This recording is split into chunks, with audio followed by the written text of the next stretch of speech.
जय हिंद दोस्तों, आप सभी का आपके इस चैनल पर स्वागत है। आइए हम लोग देखते हैं कि आने वाले दिनों में निफ्टी और बैंक निफ्टी हमें कैसा मूवमेंट दिखा सकते हैं।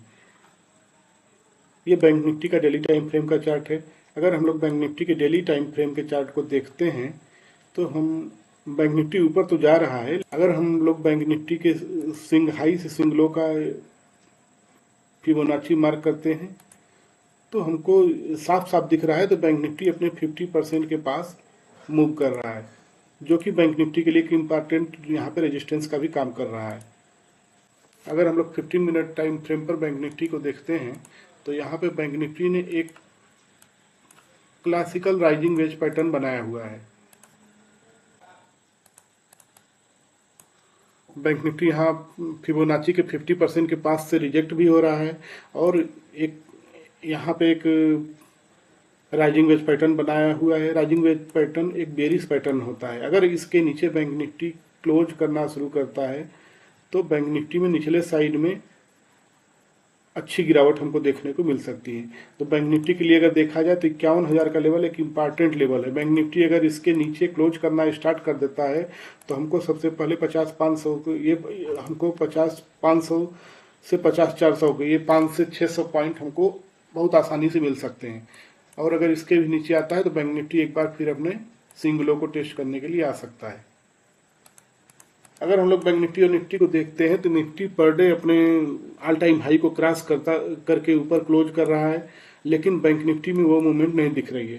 तो अगर निफ्टी में थोड़ी भी वीकनेस आती है तो बैंक निफ्टी में हमको यहाँ से एक फास्ट गिरावट दिखने को मिल सकती है। अगर बैंक निफ्टी के अपर साइड में जाने की बात की जाए तो बैंक निफ्टी के लिए 51,450 से 51,500 का लेवल एक इम्पॉर्टेंट हर्डल का काम कर रहा है। अगर बैंक निफ्टी इसके ऊपर क्लोज करना स्टार्ट करता है तो हमको अब साइड में भी पहले 51,800 फिर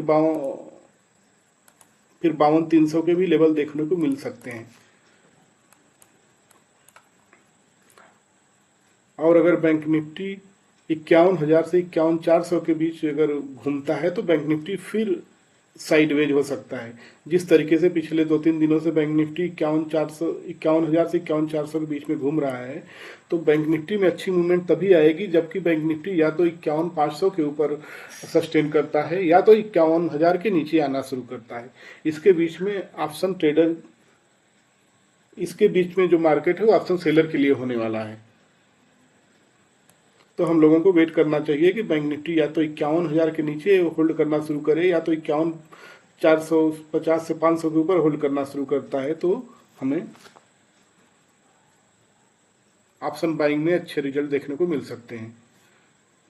जब भी बैंक निफ्टी 51,000 के लेवल को ब्रेक करता है या 51,450 के लेवल को ब्रेक करता है तो हमको रनिंग में एंट्री नहीं करनी है, बल्कि हमको एक प्राइस एक्शन का वेट करना है। जब बैंक निफ्टी अगर 51,000 के लेवल को ब्रेक करता है फिर वापस वो रिटेस्ट करके अरे 5 मिनट पे प्राइस एक्शन बना के गिरता है तो हमको यहाँ पे बहुत अच्छे रिजल्ट देखने को मिलते हैं। इस कंडीशन में हमारा स्टॉप लॉस भी छोटा हो जाएगा और हमको निचले लेवल पे 400 से 500 पॉइंट के टारगेट आसानी से मिल जाएंगे। उसी तरीके से अगर बैंक निफ्टी 51,500 को क्लोज करके फिर टेस्ट करता है और यहाँ पे फिर उसके बाद हमको कोई बाइंग साइड में कोई भी पैटर्न बाइंग का मिलता है तो हमको उसमें एंट्री करनी चाहिए और हमको छोटे स्टॉप लॉस के साथ अच्छे टारगेट यहाँ पे देखने को मिल सकते हैं। और 51,000 से 51,450 का जोन बैंक निफ्टी के लिए ये नो ट्रेडिंग जोन होने वाला है। यहाँ पे ये बार बार वोलेटिलिटी क्रिएट करके स्टॉप लॉस हिट करेगा क्योंकि ये बैंक निफ्टी के लिए एक साइडवेज जोन बन चुका है। जहाँ तक अगर निफ्टी को देखा जाए तो निफ्टी अपने ऑल टाइम हाई के ऊपर चल रहा है और बैंक निफ्टी में गिरावट ना आने का सबसे बड़ा रीजन निफ्टी ही है। अगर निफ्टी में थोड़ी भी वीकनेस आती है तो यहाँ पे बैंक निफ्टी हमको तेजी से नीचे आते हुए दिखेगा। अगर हम लोग निफ्टी को देखें तो निफ्टी ने ऑलरेडी एक 25,000 के लेवल को ब्रेक करके उसके ऊपर आसानी से क्लोज कर दिया है। तो अगर यहाँ पे निफ्टी के नेक्स्ट टारगेट को हम लोग आने वाले वीक में निफ्टी के नेक्स्ट टारगेट को देखें तो निफ्टी के अगर यहाँ पे चूंकि निफ्टी नो चार्टिंग टेरिटरी में चल रहा है तो उसके लिए हमको फिबोनाची की सहायता से ही टारगेट मिल सकते हैं। तो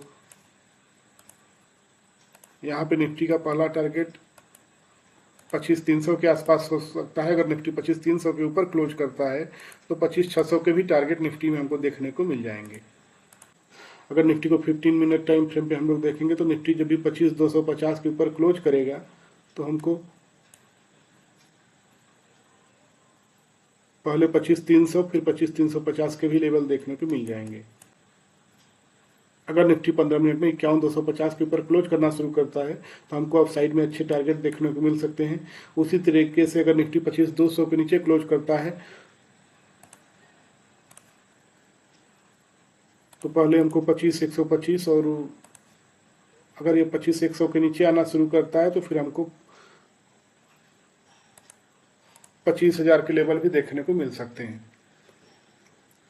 चूंकि निफ्टी ऑल टाइम हाई के ऊपर चल रहा है तो इसके ऊपर का टारगेट देखने के लिए हम लोग फिबोनाची की सहायता से इसका टारगेट देखेंगे।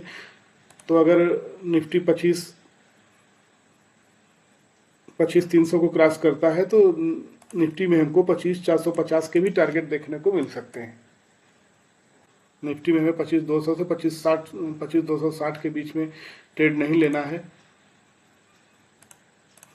अगर निफ्टी इसके बीच में ओपन होके इसके ऊपर 15 मिनट के कैंडल क्लोज करता है तो 25,300 के ऊपर हमको 25,400 से 25,450 के भी टारगेट देखने को मिल सकते हैं। इसीलिए उसी तरीके से अगर निफ्टी 25,200 के नीचे कोई डाउन साइड का प्राइस एक्शन बनाता है तो हमको पहले 25,125 और 25,125 को ब्रेक करने के बाद हमको 25,000 के भी लेवल देखने को मिल सकते हैं। लोगों को हमारी ये एनालिसिस पसंद आती है तो आप लोग हमारे चैनल को सब्सक्राइब करें, वीडियो को लाइक करें और आने वाले दिनों में आपको इसी तरीके से भी लर्निंग कंटेंट मिलते रहेंगे। धन्यवाद।